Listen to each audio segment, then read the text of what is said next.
kislotalarni qaysi vaqtda va qanaqa tartibda surish kerakligi haqida to'liq ma'lumot. Если что, o'zim yuzimga surib ishlatib, natijasidan o'tganidan keyingina sizlarga tavsiya qilaman. Bu kislotalar yog'li yuz uchun ham, quruq yuz uchun, kombinirованный yuz uchun ham, hamda homiladorlar uchun ham birdek to'g'ri kelaveradi. Bu hozir birinchisi menda askarbinka. Shu askarbin kislotani mana oldimda va qo'limga shunaqa qilib to'kib olaman. Keyin shunaqa massajniy движение qilib qo'limda keyingina mana yuzimga suraman. Shunaqa qilib 2-3 sekund turaman. Nikotinovaya kislota. Aytishadi, ko'pchilik bu faqatgina choch uchun, bu yuzga to'g'ri kelmaydi. Mana yuzimga qo'ydirgan yana nimadirlar, balon beshtasini yebsizlar.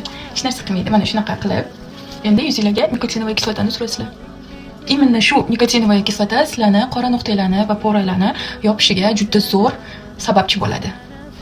Endi ozgina yana turg'izib 2-3 sekund. Oxirida aloyani surasizlar. Kechqurun surib yotamizda, ertalab turganimizdan keyin yuzimizni yuvib, ketidan namlantiruvchi krem suramiz va namlantiruvchi kremni ketidan обязательно SPF shart. SPF surib, keyin ko'chaga chiqasizlar. Bir bo'lsam xuddi shunday qilib surasizlar va o'zingizlar natijaga erishguninglargacha ishlatasizlar.